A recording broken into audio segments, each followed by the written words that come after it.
नमस्कार, मी रुचिता. ॲग्रोनमध्ये आपल्या सर्वांचं स्वागत. मार्च ते जून या काळात ऊसाला पाण्याचा मोठ्या प्रमाणावर ताण बसतो. यामुळे ऊसाची वाढ आणि उत्पादनावर अनिष्ट परिणाम होतो. जास्त तापमानामुळे ऊसावर काय परिणाम होतात आणि त्यावर उपाय काय करायचे याविषयीची माहिती आपण या व्हिडिओतून घेणार आहोत. शेतामध्ये ऊस 12 ते 18 महिने उभा असतो. ऊसाला नेमकं वाढीच्या काळातच बदलत्या हवामानाला तोंड द्यावं लागतं. त्यामुळे ऊस उत्पादनात चढ-उतार आढळून येतात. वाढलेलं तापमान आणि पाण्याच्या ताणाचे ऊसावर काय परिणाम होतात ते पाहूया. सध्या हवा आणि जमिनीचं तापमान वाढतंय. दिवस मोठा असल्यामुळे दिवसाच्या आणि रात्रीच्या तापमानातील फरक कमी होतो आणि रात्रीचं तापमान वाढतंय. संपूर्ण वर्षभरात होणाऱ्या एकूण बाष्पीभवनापैकी जवळपास 40 ते 45% म्हणजे जवळपास निम्मे बाष्पीभवन हे मार्च ते जून या 4 महिन्यातच होतं. जोरदार आणि कोरड्या वाऱ्यामुळे जमीन तसंच ऊसातील ओलाव्यात झपाट्याने घट होते.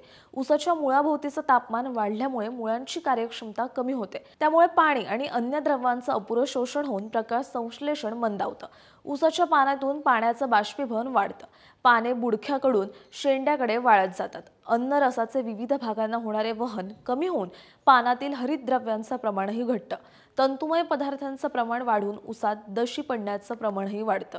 पूर्व हंगामी आणि आडसाली ऊसाची वाढ खुंटून काड्यांची लांबी आणि जाडी कमी होते आणि ऊसाचं वजन घटत जातं. सुरू हंगामात लागण केलेल्या तसंच खोडवा पिकात फुंटव्यांचं प्रमाण कमी होऊन गाळपाच्या ऊसाच्या संख्येत घट झाल्याने उत्पादन कमी येतं. पाण्याचा ताण कमी करण्यासाठी काय उपाय करायचे ते पाहूयात.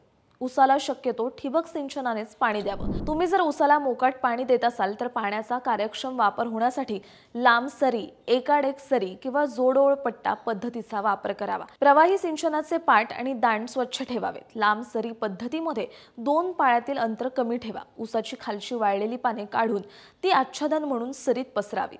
पाचट आच्छादनाने पाण्याच्या 2 पाळ्यांतील अंतर वाढवता येते. याशिवाय पाण्याच्या 3 ते 5 पाळ्यांची बचतही होते. शेताच्या बाहेरील बाजूस साधारणपणे 1 मीटर पाट्याचे पाचट न काढता पीक नेहमी तणविरहित ठेवावे.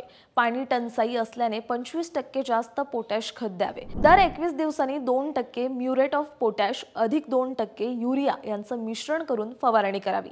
पाण्याचा ताण असताना रासायनिक खतांचा वापर जमिनीतून करण्याऐवजी 1% मल्टीन्यूट्रिएंट द्रवरूप खतांच्या 1 महिन्याच्या अंतराने 3 फवारण्या कराव्यात. पट्टा किंवा जास्त अंतरावरील लागण पद्धतीत मधल्या पट्ट्यात हलकी कुळवणी करावी. यासारख्या उपाययोजना केल्यास ऊसाला बसणारा ताण कमी होऊन उत्पादनात घट येणार नाही.